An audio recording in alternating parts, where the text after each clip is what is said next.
નમસ્કાર વાલા વિદ્યાર્થી મિત્રો, આપનું હાર્દિક સ્વાગત છે અમારી YouTube channel Sinhori two pay centre સ્કૂલમાં।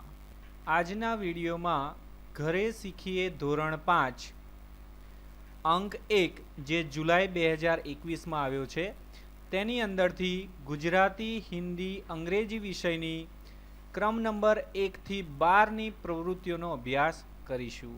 જો આપ અમારી ચેનલ માટે નવા છો તો ચેનલને સબસ્ક્રાઇબ કરી બાજુમાં રહેલ બેલ બટનને દબાવી ઉપર આપેલ ઓલ ઓપ્શન ટિક કરી લેવું, જેથી અમારા નવા વિડીયોની નોટિફિકેશન આપને સૌથી પહેલા મળતી રહે। સૌપ્રથમ વિષય ગુજરાતી, પ્રવૃત્તિ નંબર 1 ચાલો વેકેશનને વાગોળીએ। મિત્રો, હમણાં જ તમે વેકેશન ગાળીને આવ્યા છો। આ ઉનાળાની રજાઓ દરમિયાન તમે રોટલી વણતા શીખ્યા હશો, વાર્તાઓ વાંચી હશે, નવી રમતો રમ્યા હશો, ગીતો ગાતા શીખ્યા હશો, ખૂબ મજા કરી હશે। તમે રજાઓમાં ઘણું બધું કર્યું હશે। તો મિત્રો, રજાઓ દરમિયાન કરેલી પ્રવૃત્તિઓને તમારે અહીંયા લખવાની છે। તો નમૂના માટે મેં કરેલી થોડીક પ્રવૃત્તિઓ અહીંયા લખું છું, એ પ્રમાણે તમે તમારે કરેલી પ્રવૃત્તિઓને અહીંયા લખવાની છે। જેમ કે વેકેશનમાં હું સાયકલ ચલાવતા શીખ્યો તથા મમ્મી પપ્પાને ઘરકામમાં મદદ કરતા શીખ્યો। ચેસ, કેરમ, સાપસીડી, લૂડો તથા અમદાવાદ જેવી રમતો રમતા શીખ્યો। સાથે સાથે ચિત્રો દોરી તેની અંદર કેવી રીતે રંગ પૂરાય તે પણ શીખ્યો। વેકેશનમાં નવી નવી બાળવાર્તાઓ શીખ્યો। આ સિવાય ગણિતના વ્યવહારિક કોયડા ઉકેલતા તથા અનેક નવા ઉખાણા શીખ્યો। રંગોળી પૂરતા તથા મહેંદી મૂકતા શીખ્યો। પાણીમાં તરતા શીખ્યો। પપ્પા પાસેથી હાર્મોનિયમ વગાડતા પણ શીખ્યો। તો આ બધી પ્રવૃત્તિઓ મેં કરી છે વેકેશન દરમિયાન। મિત્રો, તમારે તમે કરેલી પ્રવૃત્તિઓ અહીંયા લખવાની છે। ત્યારબાદ નંબર 2 કપરી પરિસ્થિતિમાં મદદનો સથવારો। દોસ્તો, કોરોના મહામારીના સમયમાં ઘણા બધા લોકો અને સંસ્થાઓ લોકોની મદદ કરી રહ્યા છે। અરે હા, તાવતે વાવાઝોડું પણ કેમ ભૂલાય। આ બંને પરિસ્થિતિમાં તમારા ગામમાં, આસપાસ કે અન્ય કોઈ પણ જગ્યાએ મદદ કરતા લોકો તમે જોયા હશે અથવા તે વિશે સાંભળ્યું હશે।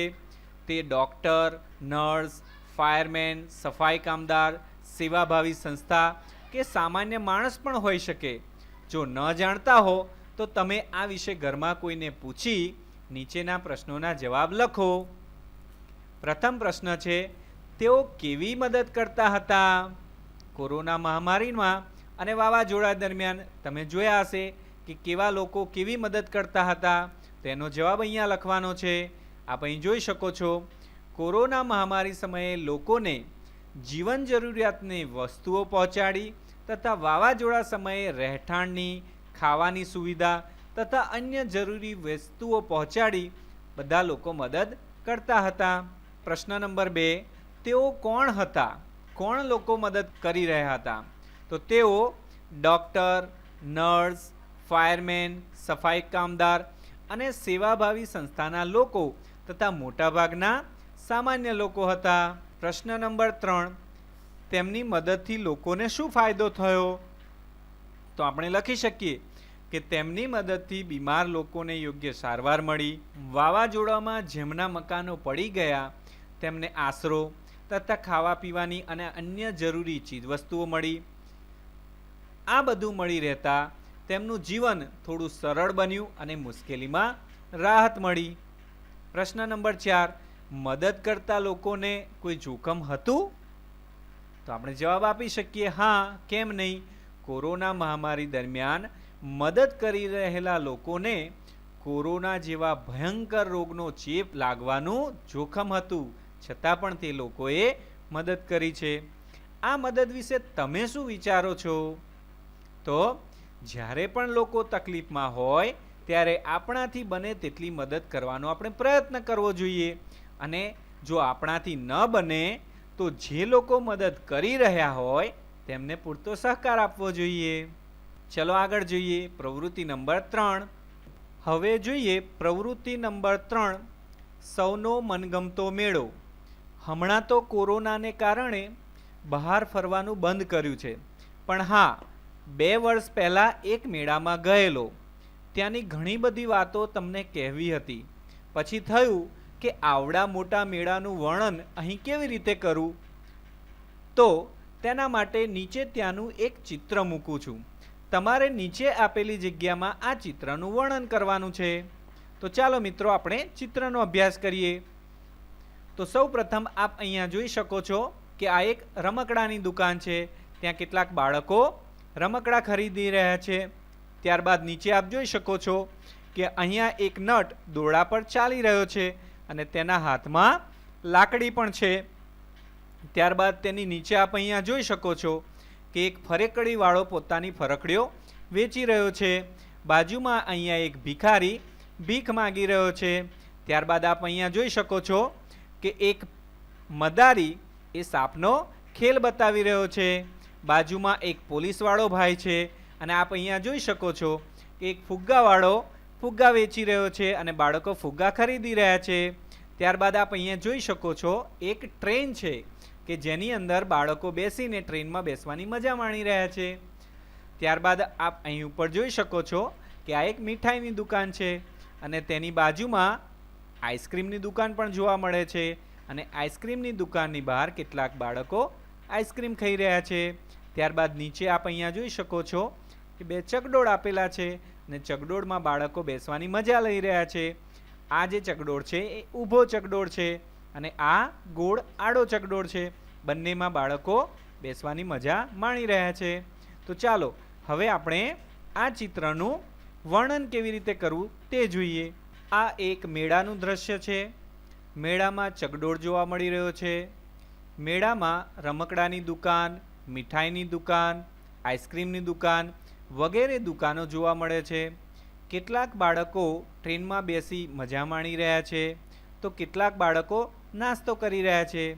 કેટલાક બાળકો મીઠાઈની ખરીદી કરી રહ્યા છે. એક નટ લાકડી લઈ દોરડા ઉપર ચાલી રહ્યો છે. એક મદારી સાપનો ખેલ બતાવી રહ્યો છે. ફુગ્ગાવાળો ફુગ્ગા વેચી રહ્યો છે અને કેટલાક બાળકો ફુગ્ગા ખરીદી રહ્યા છે. તો આ રીતે તમે પણ ચિત્રનું વર્ણન તમારી નોટબુકમાં કરી શકો છો. ચાલો હવે આગળ વધીએ. પ્રવૃત્તિ નંબર 4, ચાલો આસપાસની જગ્યાને કંડારીએ. મિત્રો, નીચે આપેલી જગ્યામાં તમારે તમારા ગામના કે શહેરના કોઈ એક જાહેર સ્થળનું ચિત્ર દોરવાનું છે. તમને જરૂર લાગે તો રંગ પણ પૂરી શકો. તમારા ઘરમાં કે શિક્ષકને તે ચિત્ર બતાવી તે સ્થળને ઓળખવા કહેશો. જરૂર પડે તો ચિત્રમાં રહેલી વસ્તુને પણ સમજાવી શકો. જુઓ કે કેટલા લોકો તમને સાચો જવાબ આપી શકે છે. તો મિત્રો, અહીંયા નીચે આપેલી જગ્યામાં તમારે ચિત્ર દોરવાનું છે તમારા ગામ કે શહેરના કોઈ પણ જાહેર સ્થળનું. જાહેર સ્થળનું એટલે તમારા ગામની શાળા હોય, મંદિર હોય કે પછી કોઈ આપ અહીં જોઈ શકો છો બસ સ્ટેન્ડ હોય કે પછી રેલવે સ્ટેશન હોય કે પછી ગામનો કોઈ બગીચો હોય, ગ્રામ પંચાયત હોય કે એવા કોઈ પણ જાહેર સ્થળનું ચિત્ર અહીંયા તમારે દોરવાનું છે. ત્યારબાદ તમારે શું કરવાનું છે તો આપ અહીં જોઈ શકો છો પ્રશ્ન નંબર 1 કે કેટલા લોકોને આ ચિત્ર બતાવ્યું. તમારે અહીંયા ચિત્ર દોરીને તમારા ઘરની આજુબાજુ કે ઘરના સભ્યોને એ ચિત્ર બતાવવાનું છે અને અહીંયા લખવાનું છે કે તમે કેટલા લોકોને આ ચિત્ર બતાવ્યું છે. ત્યારબાદ બીજો પ્રશ્ન કે કેટલા લોકો આ ચિત્રને ઓળખી શક્યા. તમે જેટલા વ્યક્તિઓને આ ચિત્ર બતાવ્યું છે એમાંથી કેટલા વ્યક્તિઓ આ ચિત્રને ઓળખી શક્યા તે અંક અહીંયા લખવાનો છે. જો ચિત્ર વ્યવસ્થિત દોરેલું હશે, સમજાય તેવું દોરેલું હશે તો ઘણા બધા લોકો તેને ઓળખી શકશે. તો તમારે અહીંયા ફક્ત કેટલા લોકો ઓળખી શક્યા છે તે સંખ્યા લખવાની છે. ત્યારબાદ પ્રવૃત્તિ નંબર 5, મારી વાર્તાની ચોપડી તો હું જાતે જ બનાવું. મિત્રો, જો તમારી પોતાની એક વાર્તાની ચોપડી હોય તો કેટલી મજા પડે. મન થાય ત્યારે વાંચી શકાય. ના, બજારથી તો સૌ કોઈ ખરીદી લાવે. હું તો તમે જાતે બનાવેલી ચોપડીની વાત કરું છું. અને હા, વાર્તાઓ પણ પાછી બધાને રસ પડે તેવી. પણ આ વાર્તાની ચોપડી બનાવશું કેવી રીતે? તો આ પ્રવૃત્તિમાં આપેલ QR કોડને સ્કેન કરવાથી તમે તમારા ફોનમાં એક વાર્તા સાંભળી શકશો આપ અહીં જોઈ શકો છો, નીચે QR કોડ આપેલો છે, તેને સ્માર્ટફોનની મદદથી સ્કેન કરીને એક વાર્તા સાંભળવા મળશે. પહેલા એકવાર આખી વાર્તા શાંતિથી સાંભળી લો. સૌપ્રથમ આખી વાર્તા શાંતિથી સાંભળી લેવાની છે. ત્યારબાદ નોટબુક અને પેન તૈયાર રાખો. ફરીથી વાર્તા સાંભળવાનું શરૂ કરો. એક વાક્ય સાંભળીને વાર્તાને પોઝ કરો અને તે વાક્ય લખી લો. એટલે વાર્તા સાંભળતા સાંભળતા એક વાક્ય સાંભળવાનું અને વાર્તાને ચોંટાડી દેવાની, પોઝ કરવાની, સ્ટોપ કરવાની અને ત્યારબાદ એ વાક્ય લખી લેવાનું. આમ કરતાં કરતાં આખી વાર્તા લખાઈ જશે અને દરેક અંકમાં તમારા માટે એક વાર્તા અહીંયા મૂકવામાં આવશે, જેથી તમારી વાર્તાની ચોપડી ભરાતી જશે. તો ચાલો પહેલી વાર્તા માટે આ QR કોડને સ્કેન કરી લો. અને પેન નોટબુક લીધા કે નહીં? હા, તો આ રીતે આજની વાર્તા અહીંયા QR કોડને સ્કેન કરીને લખી લેવાની છે. પછીના અંકની વાર્તા બીજા અંકમાં આવશે. તો મિત્રો આ રીતે અહીંયા ગુજરાતી વિષયની પ્રવૃત્તિ નંબર 1 થી 5 અહીંયા પૂર્ણ થાય છે. હવે જોઈએ હિન્દી વિષયની પ્રવૃત્તિ નંબર 6.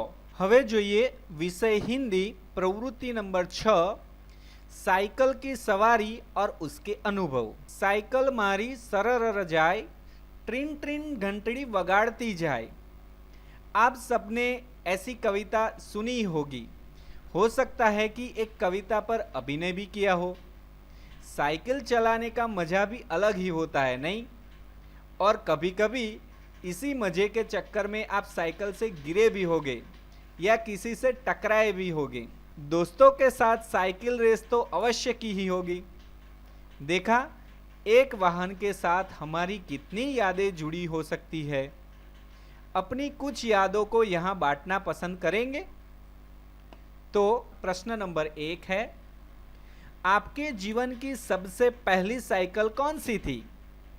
तो अभी के समय में तो आप देख सकते हैं कि बच्चा जब छोटा है तब से उसके माँ बाप 3 पहिए वाली ट्राइसिकल उसको दिला देते हैं. इसीलिए मैंने उस हिसाब से यहाँ प्रश्न का उत्तर देने का प्रयास किया है. आप यहाँ आपके ही अनुभव, आपके ही बचपन की यादें यहाँ जोड़ना प्रयत्न करेंगे, लिखना प्रयत्न करेंगे. मैंने अपने अनुभव से अपनी तरह से ये प्रश्न के उत्तर लिखे हैं.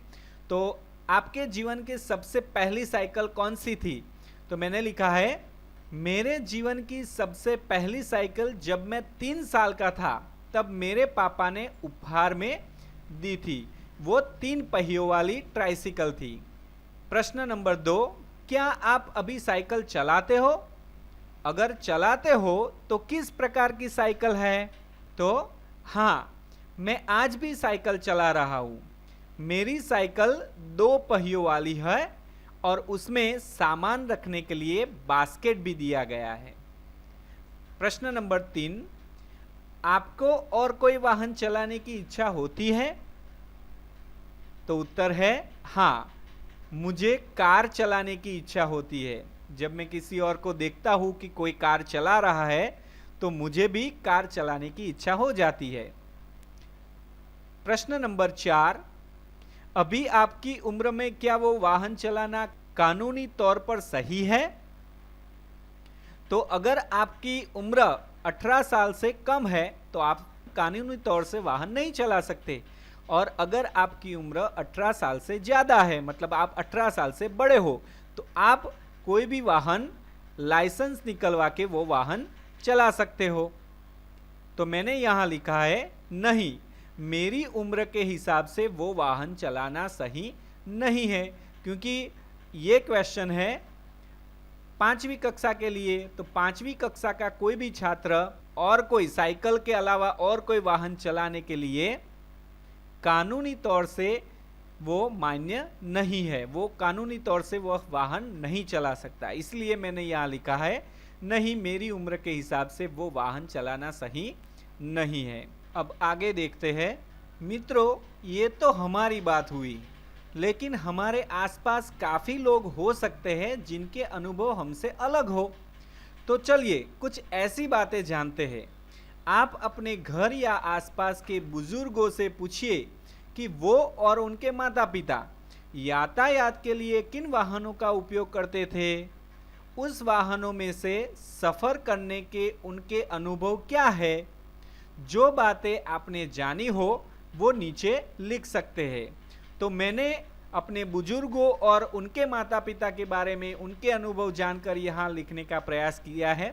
तो ये बातें हैं कि पुराने ज़माने के लोग यातायात के लिए ज़्यादातर साइकिल, बैलगाड़ी और घोड़ा गाड़ी का उपयोग करते थे, क्योंकि उस समय ज़्यादा वाहन नहीं थे, इसीलिए इसी से यातायात होता था। इस यातायात में काफ़ी वक्त लगता था, बहुत समय लग जाता था, लेकिन मज़ा बहुत आता था। बीच में कहीं रुककर खाना भी खाते थे और आराम भी कर लेते थे। तो पुराने ज़माने के लोग जो होते थे वो ऐसे यातायात के साधनों का उपयोग करते थे, क्योंकि उस समय मोटरसाइकिल या फिर कार वो सब नहीं थे, तो ऐसे यातायात के साधनों का उपयोग करते थे। आसपास के वाहन को जानिए। प्रवृत्ति नंबर 7 है, आसपास के वाहनों को जानिए। मुझे ऐसा लगता है कि अब पुरानी बातों से हमें थोड़ा वर्तमान की ओर आ जाना चाहिए। आपने अपने आसपास यातायात के बहुत सारे वाहन देखे होंगे, उनमें से कुछ के चित्र यहाँ दिए गए हैं। नीचे दी गई जगह में उन वाहनों का नाम लिखिए। चलो शुरुआत करते हैं। पहला वाहन आप यहाँ देख सकते हैं। ये वाहन आप सभी ने देखा है और उसमें बैठे भी होंगे। तो इसका नाम क्या है? हाँ, इसका नाम है बस। तो यहाँ लिख देना है बस। और ये देखिए, ये तो आप सभी ने देखा ही होगा, हवा में चलता है, आकाश में चलता है, और आपने उनको सुना भी है, देखा भी है, सिर्फ बैठे नहीं होगे शायद। तो इसका नाम है हवाई जहाज। फिर ये देखिए, ये भी देखा है, हम बैठे भी हैं इसमें। तो इसका नाम है रिक्शा। अब ये चौथा चित्र देखिए, यहाँ पे ऊंट है और ये गाड़ी है, तो इसको क्या बोलेंगे? ऊंट गाड़ी। बहुत ही अच्छे। चलो अब आगे बढ़ते हैं। दोस्तों, इन वाहनों के सही नाम लिखने के बाद आज आपको अपने परिवार के सभ्यों के साथ एक नया खेल खेलना है। मुझे पता है आपको खेल खेलने की बहुत जल्दी है, लेकिन पहले खेल को अच्छे से समझ लीजिए। तो खेल कुछ इस तरह से है कि पहले 2 टीम बनाएंगे। दोनों टीम को कोई भी नाम दे दीजिए। पहले राउंड के लिए दोनों टीम से एक एक व्यक्ति को चुनिए। एक व्यक्ति कोई भी वाहन का नाम दूसरे व्यक्ति को बताएगा। दूसरा व्यक्ति ये नाम किसी को नहीं बता सकता। अब वो व्यक्ति अपनी टीम को इशारे से उस वाहन का नाम समझाएगा। एक नाम पहचानने के लिए टीम के पास 3 मिनट का समय होगा। अगर नाम सही से पहचाना तो 1 पॉइंट, वरना 0। फिर नाम देने का कार्य दूसरी टीम करेगी और पहली टीम नाम पहचानेगी। दोनों टीम के सदस्यों को इस प्रकार बारी बारी से 5-5 नाम देने हैं। मजा आएगा ना? तो जाइए खेल का मजा लीजिए।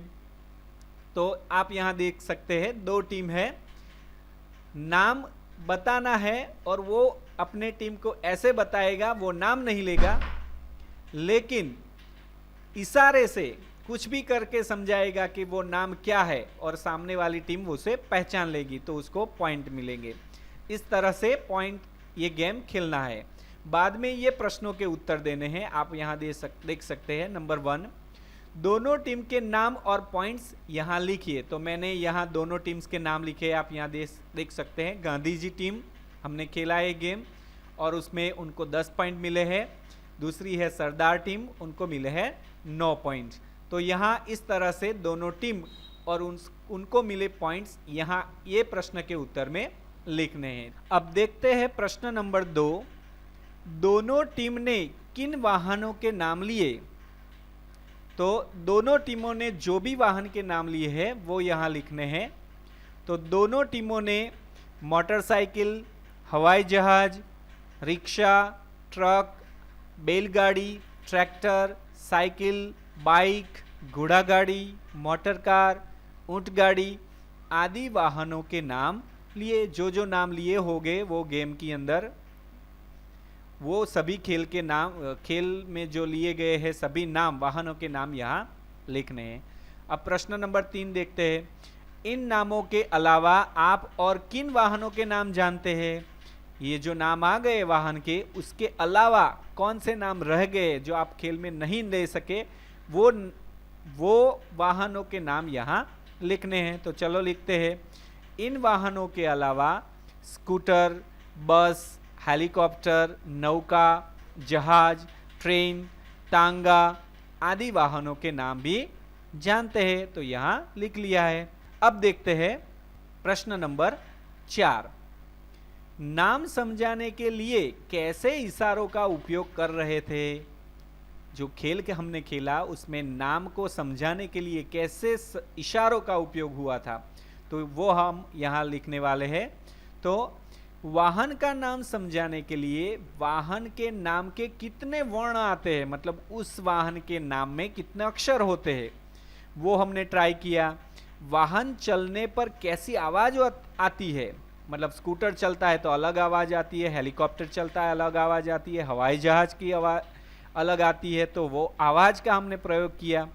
वाहन चलाने की क्रिया दिखाकर और वाहन कहाँ पर चलता है, जैसे कि सड़क पर, पटरी पर, जल पर या हवा में आदि इशारा करके बताते थे।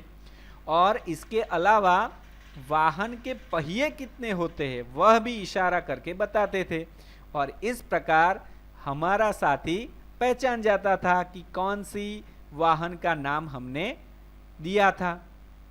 तो इस तरह इस प्रश्न का उत्तर लिखना है। चलो अब आगे चलते हैं। वाह, इतने सारे वाहनों के नाम देखकर तो लगता है कि आपको खेल में बहुत मजा आया होगा। और हाँ दोस्तों, शायद आप यह भी जानते होंगे कि कुछ वाहन सड़क पर चलते हैं, कुछ पानी पर और कुछ हवा में उड़ते हैं। यहाँ एक कोष्टक दिया हुआ है। नीचे दिए गए तीनों प्रकार के आधार पर आपको खेल में जो वाहनों के नाम मिले उसे यहाँ वर्गीकृत करना है। तो सड़क पर चलने वाले वाहन हम यहाँ लिख देंगे, जैसे कि मोटरसाइकिल, रिक्शा, ट्रक, बैलगाड़ी, ट्रैक्टर, साइकिल, बाइक, घोड़ा गाड़ी, मोटर कार, ऊंट गाड़ी, ये सब वाहन है, वो सब सड़क पर चलते हैं, तो हमने यहाँ लिख दिए हैं। अब देखते हैं पानी पर चलने वाले यातायात के साधन। तो पानी पर नौका चलती है, जहाज चलता है, साथ में जलयान भी चलता है। और अब देखेंगे हवा में उड़ने वाले यातायात के साधन। तो हवा में कौन उड़ता है, तो आपने देखा हवा में हेलीकॉप्टर चलता है, हवाई जहाज यानी कि एरोप्लेन चलता है। तो ये सब नाम हम यहाँ लिख लेंगे। बहुत खूब, आपको पानी पर चलने वाले साधन तो पता है, लेकिन एक ऐसा साधन भी है जो पानी के नीचे चलता है। उसका नाम जानने के लिए आप अपने फ़ोन में इंटरनेट की, अपने घर के सदस्यों तथा अपने शिक्षक की मदद ले सकते हैं। आप अपने मोबाइल में इंटरनेट पर सर्च कर सकते हैं कि ऐसा कौन सा वाहन है जो पानी के नीचे चलता है, और आप अपने घर के सदस्यों या फिर शिक्षक को भी ये पूछ सकते हैं, और पूछ कर यहाँ पर आप उसे लिख लेंगे। अब हम आगे चलते हैं। नंबर 8, आप भी कीजिए अंकों से दोस्ती। मित्रों, मेरा एक दोस्त था, उसका नाम था अंकित। अंकित को अंकों से बहुत डर लगता था। वो अंकों को याद नहीं रख पाता था। कुछ अंक बोलने में भी उसे तकलीफ होती थी, लेकिन अब उसकी अंकों से काफ़ी अच्छी दोस्ती हो गई है। अंकित को अब अंक याद रहने लगे हैं। जानना चाहते हो कैसे? तो यहाँ दिए गए QR कोड को स्कैन कीजिए और आप भी अंकों से दोस्ती कर लीजिए, जैसे मेरे मित्र अंकित को हुआ था। आप भी एक QR कोड स्कैन करके अंकों से दोस्ती कर सकते हैं। दोस्तों, यहाँ पर कुछ अंक अपने नाम से अलग हो गए हैं। क्या आप उन्हें अपने सही नाम तक पहुँचने में मदद करेंगे? देखते हैं। आप यहाँ देख सकते हैं, ये अंक है और उसके नाम है, वो अलग हो गए हैं। तो हमें क्या करना है, उसे जोड़ना है। तो पहला है 5, तो आप यहाँ देख सकते हैं 5 कहाँ है, यहाँ है। तो हम ये 5 से ये 5 जोड़ देंगे। फिर देखेंगे 18, 18 कहाँ है, आप यहाँ देख सकते हैं ये रहा। तो 18 को 18 से जोड़ देंगे। फिर देखेंगे 23, 23 आप देख सकते हैं यस ये यहाँ है, तो 23 को 23 से जोड़ेंगे। फिर 38, 38 आप देख सकते हैं यहाँ है, तो 38 को 38 से जोड़ेंगे। फिर जोड़ेंगे 46 को, 46 कहाँ है, तो यहाँ है। और फिर एक बाकी रहा 49, तो 49 को जोड़ेंगे 49 से। इस तरह हम अंकों को जोड़ेंगे। इन अंकों के पीछे एक सुंदर चित्र छुपा है। मित्रों, यहाँ पे कोई चित्र नहीं दिया गया है, लेकिन ऐसे चित्र वर्तमान पत्र में आते हैं। आप समाचार पढ़ते हैं तो उसमें कुछ पूर्तियाँ ऐसी आती है जिसमें ऐसे चित्र दिए गए होते हैं, जिसमें अंक जोड़ने से चित्र बनते हैं। तो इन अंकों के पीछे एक सुंदर चित्र छुपा हुआ है। अब वो चित्र कैसा है ये जानने के लिए आपको सभी अंकों को सही क्रम में जोड़ना होगा। चित्र तैयार होने पर आप अगर चाहे तो उसमें रंग भी कर सकते हैं। मित्रों, ऐसा चित्र समाचार पत्र, वर्तमान पत्र में दिया गया होता है। वहां से अंकों को जोड़कर चित्र बनाकर यहाँ पे चिपकाना है। चलो अब चलते हैं आगे की प्रवृत्ति पे। प्रवृत्ति नंबर 9, खेल खेल में अंकों का खेल। मुझे आशा है कि अंकों से आपकी काफ़ी अच्छी दोस्ती हो गई होगी। कुछ ने तो उस गीत को गुनगुनाना भी शुरू कर दिया होगा। आप चाहे तो अपने दोस्तों के साथ इस गीत पर एक अभिनय तैयार करके अपने शिक्षक को दिखा सकते हैं। आपको एक और मज़ेदार खेल के बारे में जानना है तो सुनिए। ये खेल आप अपने दोस्तों या परिवार के साथ भी खेल सकते हैं। सभी को एक गोल आकार में बैठना है, जैसे हम अन्य प्रवृत्ति में बैठते हैं। किसी भी एक व्यक्ति को गिनती की शुरुआत 1 से करनी है। उसके बगल में बैठा व्यक्ति उसमें 2 या 3 में से कोई एक संख्या जोड़ सकता है। अब उसके बाद वाला व्यक्ति भी 2 या 3 में से कोई एक संख्या जोड़ सकता है। ऐसे ही खेल चलता रहेगा। जिसके हिस्से में 50 बोलना आया उसे जो सब लोग बोले वो प्रवृत्ति करनी होगी। मतलब जिसके पास 50 आ गया उसको बाकी सब जो बोलते हैं कि क्या करना है, कोई भी प्रवृत्ति जो बोले वो करनी है। जैसे कि गीत गाना, नृत्य करना, चुटकुला सुनाना या और कुछ भी, जो कुछ भी अलग सब लोग बोलेंगे उसको करना है। मित्रों, ध्यान रहे ये चतुराई का खेल है। आप कब 2 और कब 3 चुनते हो उस पे निर्भर करता है कि किसकी बारी में 50 आएगा। अगर गिनती करने में मदद चाहिए तो पुस्तक की मदद ले सकते हैं। तो जाइए पहले ये खेल खेलिए, उसके बाद हम फिर से यही मिलेंगे। All the best. तो इस तरह यहाँ हिंदी की नंबर 6 से नंबर 9 तक की सभी प्रवृत्तियाँ यहाँ खत्म होती है। अब चलते हैं दूसरे विषय इंग्लिश पर। विषय इंग्लिश, प्रवृत्ति नंबर 10, ચાલો રમીએ અંગ્રેજી સાપસીડી। મિત્રો સાપસીડી તો આપણે ઘણી જોઈ હશે, પણ અહીંયા આપવામાં આવી છે અંગ્રેજી સાપસીડી।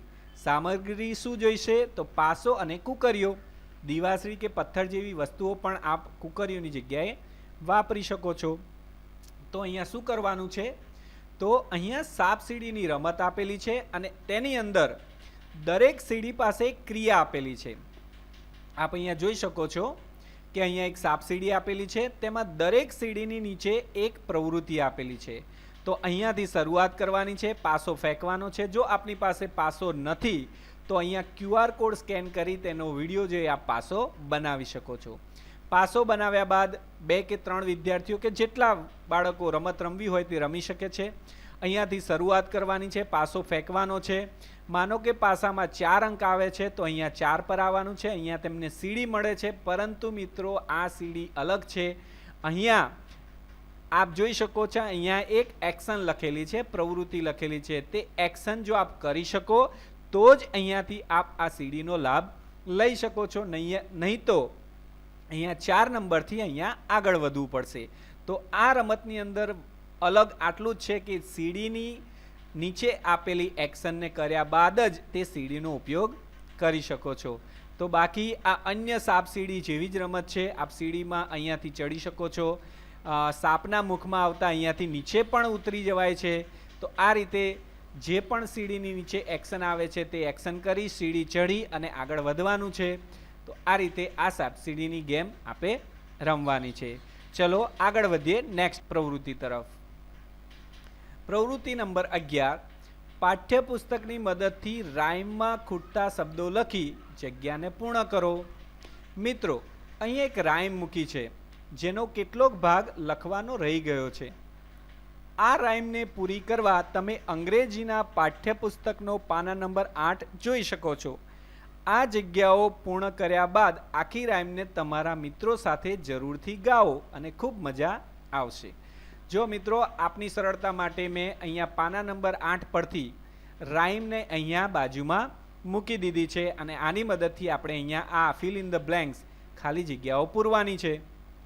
તો સર્વપ્રથમ છે બ્લેન્ક ઇઝ થમ્બકિન. તો આપ અહીં જોઈ શકો છો, અહીંયા લખેલ છે વેર ઇઝ થમ્બકિન. તો અહીંયા ખાલી જગ્યામાં આવશે વેર. તો અહીંયા વેર લખી લઈશું. Where is thumbkin blank I am. તો અહીંયા આપ મેચ કરી શકો છો. Here I am. તો જવાબ આવશે હિયર. અહીંયા બ્લેન્કમાં લખી દઈશું હિયર. Here I M.